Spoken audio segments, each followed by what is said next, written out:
I want you to picture a moment that still confuses you. You're polite, you're accommodating, you listen, you don't interrupt, you try not to offend, you say yes when it would be easier to say no. And somehow, you're the one being overlooked, talked over, taken lightly. People come to you when they need something, but they don't defer to you. They don't protect your time. They don't really see you. I know that feeling better than most. In my years of consulting, I've had countless people sit across from me and say some version of the same thing. I'm doing everything right. I'm being nice. So why do I feel invisible? Here's the uncomfortable truth I give them, and I'm going to give it to you straight. Being nice is not the same thing as being respected. And in many environments, being consistently nice actually trains people to overlook you.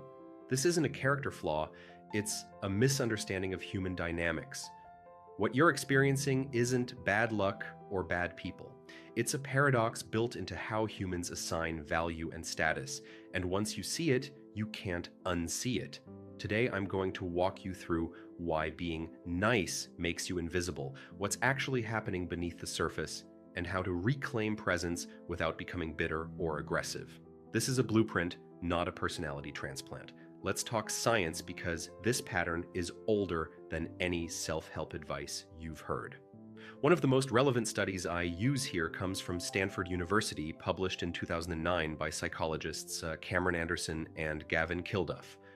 Their research on status dynamics showed that groups tend to grant influence not to the most agreeable individuals, but to those who signal confidence, boundaries, and a willingness to tolerate conflict. Agreeableness alone did not increase status. In many cases, it reduced it. Read that again. Being pleasant did not earn respect. Signaling strength did. Another study from the University of Toronto in 2012 examined workplace behavior and personality traits. The researchers found that highly agreeable individuals were more likely to be underestimated, assigned lower status roles, and interrupted more frequently in group discussions. Their cooperativeness was subconsciously interpreted as lower dominance, not lower kindness, lower dominance. This distinction matters more than people realize. Now let me give you the psychological framework that explains why this happens. The first concept is dominance prestige theory. This comes from evolutionary psychology and explains how humans grant status. There are two paths to influence: dominance, which comes from enforcing boundaries and tolerating tension, and prestige, which comes from demonstrated competence that others admire. Here's where nice people get stuck. They often signal neither. They avoid dominance because it feels rude, and they undercut prestige by downplaying themselves. So the group has no reason, no biological or social reason, to orient around them. The second concept is self-verification theory. Humans prefer interactions that confirm their existing beliefs about you. When you consistently behave as the accommodating one, people lock you into that role. The moment you push back, they feel confused or even offended, not because you're wrong, but because you've disrupted their mental model. This is why being nice becomes a trap. You train people how to treat you, then wonder why the training sticks.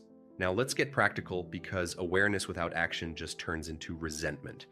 The first shift I coach people through is redefining nice as clarity. Niceness is often vague.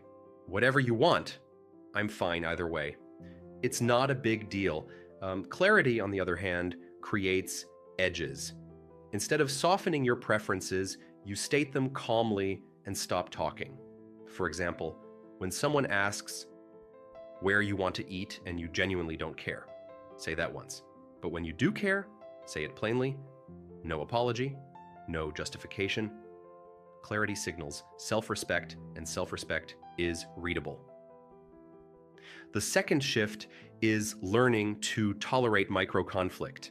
Nice people avoid friction at all costs, but every relationship that contains respect contains some tension. I'm not talking about arguments, I'm talking about moments where someone might be mildly uncomfortable.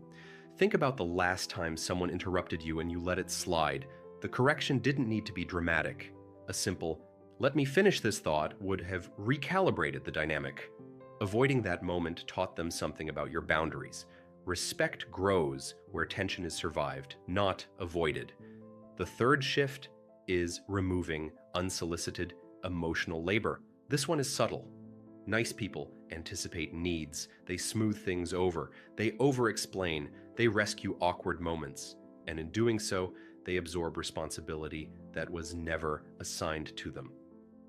I tell my clients this: stop volunteering to be the emotional shock absorber. Let silence exist. Let others manage their own discomfort. When you stop doing invisible labor, your presence becomes noticeable again.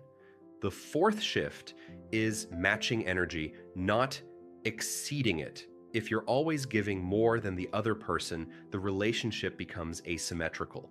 Over time, asymmetry erodes respect. I want you to notice when you're leaning in harder than someone else and pull back just enough to rebalance. This isn't punishment, it's calibration. Now, let me anchor this culturally because this pattern shows up everywhere. In Give and Take by Adam Grant, he explains that givers succeed only when they protect themselves from becoming doormats. Unprotected giving leads to burnout and invisibility. Strategic giving, where generosity is paired with boundaries, is what earns influence. A deeper philosophical echo comes from Friedrich Nietzsche's genealogy of morals. Nietzsche argues that excessive meekness isn't moral superiority. It's often a fear of asserting will. While his language is extreme, the insight is useful. When you suppress your will entirely, you disappear from the social hierarchy. And if you want a modern pop culture case, look at The Social Network. Early in the story, Mark Zuckerberg isn't respected because he's likable. He's respected because he's willing to be disliked in service of his vision. The film isn't endorsing cruelty, it's illustrating how decisiveness and boundaries create gravity. I've watched this play out in real lives, not movies. People who stop being compulsively nice don't lose relationships, they lose illusions. The relationships that survive become cleaner, more honest, and more respectful. The ones that don't were never balanced to begin with. Let me close this carefully because this matters. Niceness is not the enemy. Unconscious niceness is. When you're nice because you choose to be, it's strength. When you're nice because you're afraid of disapproval, it's self-erasure. You don't need to become colder. You don't need to become aggressive. You need to become legible to yourself and to others. So here's the question I want to leave you with, and I want you to sit with it longer than is comfortable. If you removed the need to be liked, what version of you would finally show up? Think about that.